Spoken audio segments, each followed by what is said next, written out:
नमस्कार दोस्तों, कैसे हैं आप सब। आई होप आप सभी बहुत बढ़िया होंगे। दोस्तों, हाल ही में हमने एक विवाद देखा है जिसमें भारत के जो मुख्य चुनाव आयुक्त हैं उनका जो नियुक्ति पैनल है, उस नियुक्ति पैनल में अब तक भारत के जो मुख्य न्यायाधीश हैं वो इसमें शामिल होते थे। लेकिन हाल ही में हमने देखा है कि अब इन्हें जब भी सीजीआई की जो सीईसी है उनकी नियुक्ति होगी, मुख्य चुनाव आयुक्त की नियुक्ति होगी, तो उसमें भारत के जो मुख्य न्यायाधीश हैं उन्हें शामिल नहीं किया जाएगा। अब ये विवाद है वो काफ़ी ज़्यादा चर्चा में है। इसके बारे में हम विस्तार से समझेंगे। इसके अलावा ये काफ़ी खबरों में भी है कि मुख्य चुनाव आयुक्त के चयन पैनल में सीजीआई की मौजूदगी है वो ज़रूरी नहीं है। केंद्र सरकार ने सुप्रीम कोर्ट में सीधा ये बोल दिया है, बता दिया है। इसके अलावा सेंट्रल गवर्नमेंट के द्वारा इसमें यह भी कहा गया है कि सीजीआई को हटाना यहाँ पर कोई संवैधानिक अनिवार्यता नहीं है, ये सिर्फ एक विधायी विकल्प है। यानी सेंट्रल गवर्नमेंट के द्वारा सीधा कहा गया है कि जब भी कोई पैनल बनेगा तो उसमें सीजीआई को इंक्लूड नहीं किया जाएगा और कोई संविधान में नहीं कहता है कि इसमें सीजीआई होना ही चाहिए। ये सिर्फ एक विधायी विकल्प है कि हम सीजीआई को इसमें जोड़ेंगे या नहीं जोड़ेंगे। अब यहाँ पर पब्लिक के लिए सबसे ज़्यादा जो ट्रस्ट बिल्डिंग चीज़ है वो ये है कि सीजीआई इसमें थे तो भरोसा था कि पूरी तरीके से जो भी सीईसी नियुक्त होगा वो पब्लिक के सपोर्ट में रहेगा और पूरी तरीके से मुक्त होकर के काम करेगा, किसी के प्रभाव में रहकर काम नहीं करेगा। लेकिन यहाँ पर दो मेंबर जिस प्रकार से गवर्नमेंट के हो रहे हैं और एक मेंबर अपोजिशन पार्टी का हो रहा है, यहाँ पर सीधा सा देखने को मिल रहा है कि यहाँ पर पक्षपात हो सकता है। अब ये चीज़ जो पब्लिक है उसे हजम नहीं हुई है। पब्लिक के द्वारा इसके खिलाफ सुप्रीम कोर्ट में याचिकाएं डालना शुरू कर दिया है। चलिए इसके बारे में थोड़ा विस्तार से समझते हैं कि आखिरकार क्या मामला क्या था और किस फैसले के बाद सरकार के द्वारा सीजीआई को पूरी तरीके से नियुक्ति पैनल से हटा दिया गया है। इसके बारे में विस्तार से समझेंगे। सबसे पहले खबर के प्रमुख बिंदुओं के बारे में बात करेंगे तो हाल ही में केंद्र सरकार ने सुप्रीम कोर्ट में एक हलफनामा दायर कर मुख्य चुनाव आयुक्त यानी सीईसी और चुनाव आयुक्तों यानी ईसी की नियुक्ति पैनल से भारत के मुख्य न्यायाधीश यानी सीजीआई को बाहर रखने के अपने फैसले का पुरजोर बचाव किया है। यानी सरकार के द्वारा जो फैसला दिया गया था कि हम जब भी मुख्य चुनाव आयुक्त की नियुक्ति होगी तो उस नियुक्ति पैनल में भारत के मुख्य न्यायाधीश को नहीं रखेंगे, तो उस पूरे के पूरे फैसले को केंद्र सरकार के द्वारा पूरी तरीके से बचाव किया गया है। इसके अलावा सरकार ने सर्वोच्च अदालत में स्पष्ट किया है कि चुनाव आयोग की चयन समिति में न्यायपालिका का होना कोई संवैधानिक अनिवार्यता नहीं है। यानी संविधान नहीं कहता है कि कोई न्यायपालिका का कोई मेंबर जब भी कोई चयन समिति बनाई जाए चुनाव आयोग के कमिश्नर के लिए तो ज़रूरी नहीं है कि उसमें न्यायपालिका का कोई मेंबर होना चाहिए। यह पूरा विवाद साल 2023 में संसद द्वारा पारित उस कानून को लेकर है जिसने सुप्रीम कोर्ट के एक पुराने फैसले को पलटते हुए चयन समिति से सीजीआई की जगह एक केंद्रीय कैबिनेट मंत्री को शामिल कर लिया था।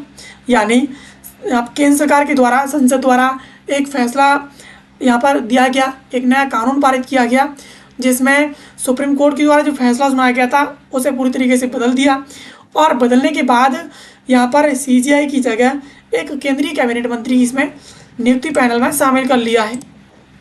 अब यहाँ पर याचिकाकर्ताओं ने इसे चुनाव आयोग की स्वतंत्रता के लिए खतरा बताया, जबकि सरकार ने इसे पूरी तरह से कानूनी और लोकतांत्रिक करार दिया है कि ये कानूनी है और लोकतंत्र के हित में है। जबकि जनता सीधी कह रही है, याचिकाकर्ता सीधे कह रहे हैं कि ये चुनाव आयोग की स्वतंत्रता है ना, उसके लिए बहुत बड़ा खतरा है। यहाँ पर जिस प्रकार से दो मेंबर सरकार के रहेंगे, चुनाव आयुक्त पर पूरा प्रेशर सरकार का बना रहेगा, तो इसे कहीं ना कहीं डेमोक्रेसी है, जो लोकतंत्र है, यहाँ पर पूरी तरीके से खतरे में नज़र आ रहा है। इसके अलावा सुप्रीम कोर्ट और संसद की पूर्व की व्यवस्था की बात करें कि सुप्रीम कोर्ट के द्वारा पहले कौन सा कानून पारित किया गया था, कौन सा आदेश दिया था, फैसला सुनाया गया था, इसके अलावा संसद के द्वारा कौन सा फैसला सुना दिया है जिससे ये विवाद खड़ा हो गया है, तो मार्च 2023 तक चुनाव आयुक्तों की नियुक्ति के लिए कोई लिखित कानून नहीं था। सरकार खुद नाम तय करती थी। तो सुप्रीम कोर्ट ने कहा कि जब तक संसद कोई कानून नहीं बना लेती है तब तक नियुक्तियाँ एक पैनल करेगा और इस पैनल में भारत के प्रधानमंत्री होंगे, इसके अलावा विपक्ष के नेता होंगे और सीजीआई यानी मुख्य न्यायाधीश इसमें स्वयं शामिल होंगे। कोर्ट ने खुद माना था कि यह केवल एक अंतरिम यानी टेम्पररी व्यवस्था है। जब संसद अपना कानून बना लेगी तो ये कानून स्वतः ही समाप्त हो जाएगा। इस प्रकार से सुप्रीम कोर्ट के द्वारा खुद कहा था कि ये एक टेम्पररी व्यवस्था है। जैसी संसद कानून बना लेगी ये व्यवस्था उसी जगह पर ख़त्म हो जाएगी। सुप्रीम कोर्ट के सुझाव के बाद संसद ने मुख्य चुनाव आयुक्त और अन्य चुनाव आयुक्त अधिनियम 2023 पारित कर दिया। और यहाँ पर संसद ने कानून बनाते समय सुप्रीम कोर्ट के फॉर्मूले को पूरी तरीके से बदल दिया। उन्होंने पैनल से सीजीआई को पूरी तरह से हटाकर उनकी जगह एक केंद्रीय कैबिनेट मंत्री को शामिल कर लिया। यानी सुप्रीम कोर्ट ने कहा था कि संसद कोई कानून बनाए और कानून बना करके यहाँ पर सीजीआई जो सीईसी है, मुख्य चुनाव आयुक्त है, अन्य चुनाव आयुक्त हैं, उनकी नियुक्ति पैनल के थ्रू करेगी या फिर सरकार कोई कानून बना ले तो उस कानून के तहत करेगी। तब तक के लिए सुप्रीम कोर्ट के द्वारा जो पैनल दिया गया है वही पैनल यहाँ पर सीईसी की नियुक्ति करेगा। लेकिन यहाँ पर सरकार के द्वारा जब कानून बनाया गया, मुख्य चुनाव आयुक्त और अन्य चुनाव आयुक्त अधिनियम 2023 पारित किया, तो यहाँ पर सरकार के द्वारा एक बड़ी ही चालाकी खेली गई। उसके द्वारा पैनल से सीजीआई हैं उनको पूरी तरीके से हटा दिया, उनकी जगह पर एक केंद्रीय कैबिनेट मंत्री को इसमें शामिल कर लिया। तो यहाँ पर अब इसमें एक प्रधानमंत्री को शामिल है, नेता विपक्ष शामिल है, इसके अलावा केंद्रीय कैबिनेट मंत्री शामिल है। तो यहाँ पर विपक्ष पार्टी का सिर्फ एक मेंबर है, जबकि रूलिंग पार्टी के यहाँ पर 2 मेंबर डायरेक्टली शामिल किए गए हैं। तो यहाँ पर प्रभाव सीईसी पर सीधा सा नज़र आ रहा है कि जो भी मुख्य चुनाव आयुक्त बनेगा उस पर सरकार का सीधा सा प्रभाव हमें देखने को मिलेगा और उसके बाद सरकार कुछ भी कर सकती है। इसके अलावा अब यहाँ पर विवाद क्या है, सरकार के द्वारा क्या तर्क दिया गया है, तो सरकार ने संसद के जरिए कानून बना करके सुप्रीम कोर्ट के निष्पक्ष फॉर्मूले जिसमें सीजीआई को शामिल किया गया था उसे पूरी तरीके से कमज़ोर कर दिया है। अब पैनल में सरकार के 2 लोग हैं, एक पीएम है, दूसरा कैबिनेट मंत्री शामिल हो गए हैं। तो यहाँ पर इस पैनल में सरकार की तरफ से 2 लोग हैं और सरकार का यहाँ पर यह कहना है कि इसमें कोई हेरफेर नहीं है। संसद के जो संविधान है उसके अनुच्छेद 324 क्लॉज 2 के तहत कानून बनाने का अधिकार है वो सिर्फ और सिर्फ संसद को है।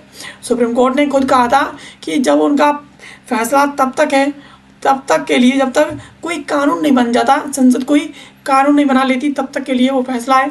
संसद जैसे ही कानून बना लेगी तो यहाँ पर सुप्रीम कोर्ट के द्वारा जो व्यवस्था दी गई है वो व्यवस्था ऑटोमेटिकली ख़त्म हो जाएगी। तो यहाँ पर सरकार का कहना है कि जब सरकार के द्वारा कानून बना ली गई है, चाहे उसमें सरकार ने अपने 2 मेंबर्स को ऐड किया है, लेकिन कानून तो बना लिया भाई साहब। अब संसद के द्वारा जब कानून बना लिया है तो सुप्रीम कोर्ट को कोई अधिकार नहीं है कि संसद के द्वारा बनाए गए कानून में हेरफेर करे, क्योंकि संसद कानून जब बना रही है वो संविधान के तहत बना रही है और सुप्रीम कोर्ट सिर्फ इस चीज़ की जांच कर सकता है कि वो कानून है वो कोई इलीगल कानून तो नहीं है, कोई फंडामेंटल राइट्स का उल्लंघन तो नहीं कर रहा है या कोई डेमोक्रेसी को क्षति तो नहीं पहुंचा रहा है। इस चीज़ की जांच कर सकता है, लेकिन नया कानून नहीं बना सकता है। और अब संसद के द्वारा जो कानून बना दिया गया है उसमें सीजीआई का कोई स्थान नहीं है। तो यहाँ पर डायरेक्टली पता चल रहा है कि सरकार का अब सीजीआई के ऊपर यानी आने वाले भविष्य के चुनावों में सरकार का पूरा कंट्रोल रहने वाला है। तो दोस्तों ये थी खबर जिसको आज की इस वीडियो हमने समझा। ऐसे वीडियोज़ के लिए आप हमें सब्सक्राइब कर लीजिए। मिलते हैं किसी अगले वीडियो में किसी नए और महत्वपूर्ण टॉपिक के साथ। तब तक के लिए आप सभी का बहुत बहुत धन्यवाद।